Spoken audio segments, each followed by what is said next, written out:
Robert Kiyosaki always says that the big mistake is so many people believe it's essential to save. That's ridiculous, Kiyosaki explains, and the reason that's ridiculous is that what happened in 1971 is crucial. In 1971 the US dollar stopped being money. In 1971 the US dollar became a currency. And what that meant is Richard Nixon in 1971 took us off the gold standard.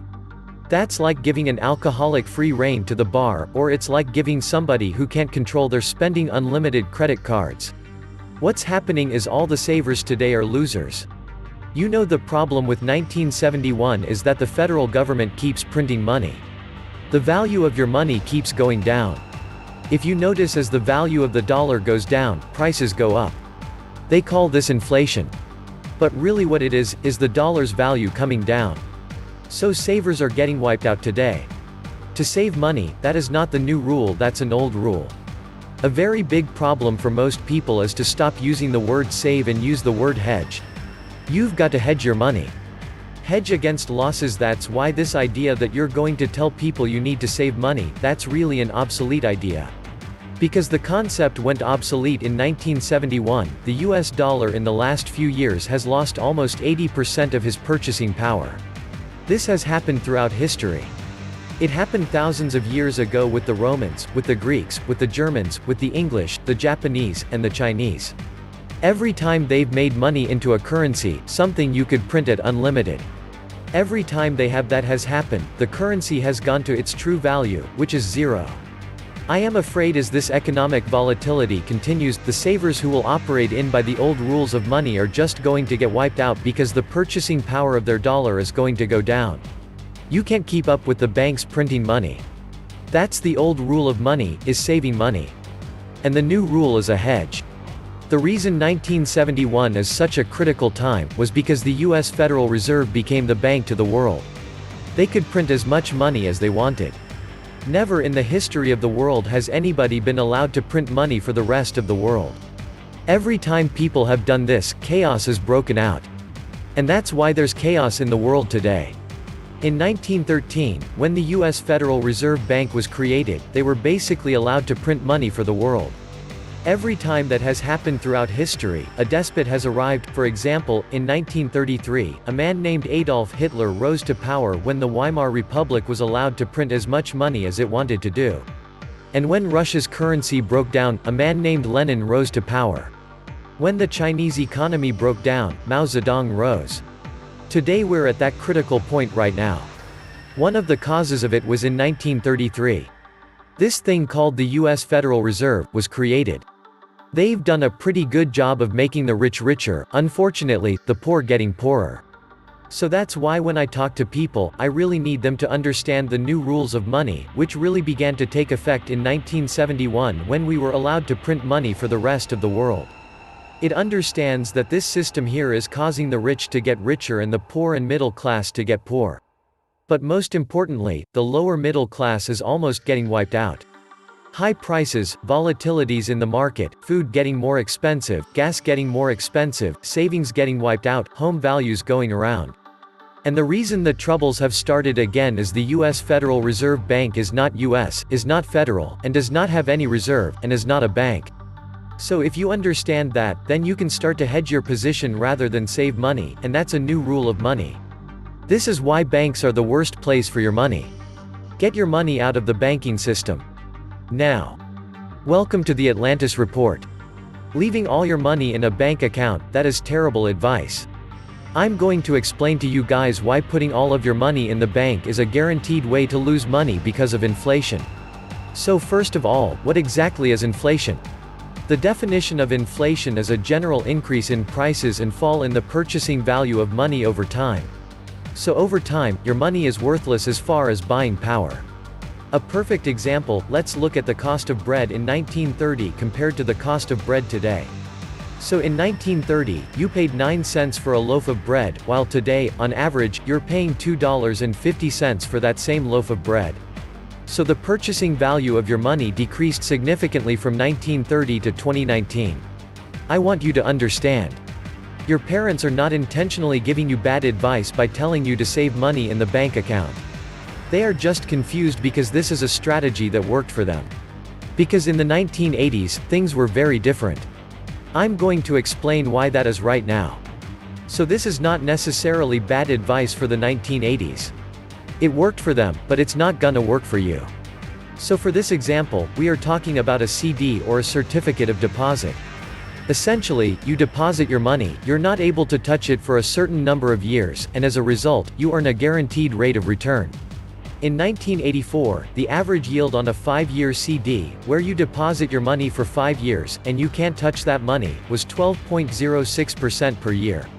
In 2016, the average return on a 5-year certificate of deposit was 0.86%. From 1984 to 1988, the average rate of inflation was 3.5%. And since 2000, the average rate of inflation has been 2.2%.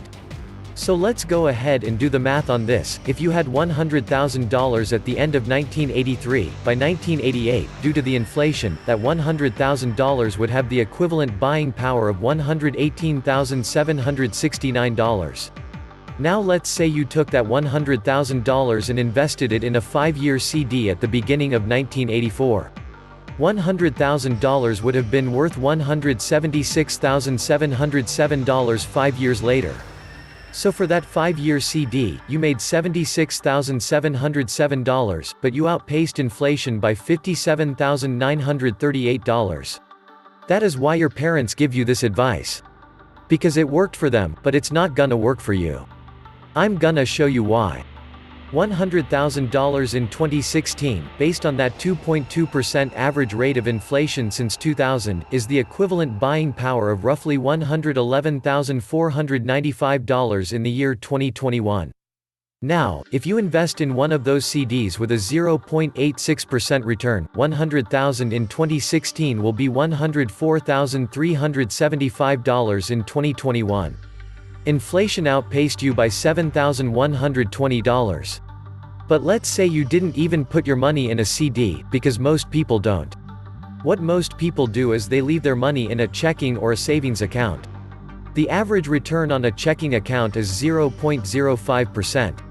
So $100,000 in 2016 at 0.05% per year would be $100,250 by 2021. So while it appears that you made $250, you actually lost $11,245 because inflation outpaced you. I have news for you. The 1980s are over. Anyways, how can you outpace inflation? How can you avoid losing the buying power of your money? The answer is to invest. So I just wanna show you one way that you could invest, and this is a very conservative way. So the S&P 500 is a good way to track the average returns of the stock market. And you can invest directly in a fund that tracks the S&P 500 as well. So I know a lot of people out there will say things like the stock market is a losing game, or everyone loses money in the stock market. But just to show you that that's incorrect, from 1928 to 2016, the S&P 500 index had a profitable year 74% of the time. Now, there may be short-term corrections where you are down on your money, but you don't sell. You just hold on, and you continue investing. The best strategy when you're investing is dollar cost averaging. So if you wanted to invest in the S&P 500 index, if you were investing in a fund that tracked the S&P 500, you might deposit the same amount every single month into a fund that tracks the S&P 500. So at that point, you're buying shares at a high price, buying them at a low price, and buying them in the middle. So, as a result, this lowers your average price paid per share. Since 1928, the S&P 500 has returned on average 9.8% a year. The only way to outpace inflation is to invest. And by now, I hope you understand that keeping your money in the bank in a checking account, in a savings account, in a CD, is a guaranteed way to lose your money. So you need to make sure you're doing something to outpace inflation. And one of the best ways to do this is investing in a passive index fund. I know people are gonna be skeptical of that 9.8% return because that's based on almost 90 years of data. So I want to give you a real example. So we're gonna take a look at inflation since 2000, and the return of the S&P 500 index since 2000. So since 2000, inflation has averaged 2.2% per year, as we said earlier. So let's take a look at the performance of the S&P 500 index. So on January 1, 2000, the S&P 500 was at 1,425.59, and on January 1, 2017, exactly 17 years later, the S&P 500 was at 2,275.12. So over those 17 years, we saw a 59.5% return on the S&P 500 index. So if you had dumped $100,000 into a fund tracking the S&P 500 index in 2000, you would have $159,500 as of the beginning of 2017. So you outpaced inflation by $14,735. Imagine how much money you would have if you had just left your money in the bank earning a small interest rate. You have to realize that putting your money in the bank is a guaranteed way to lose money. Putting money in the bank account is a guaranteed way to lose money. It is something that people don't understand because your parents are trying to help you. But unfortunately, they're giving you terrible advice by telling you to leave your money in the bank.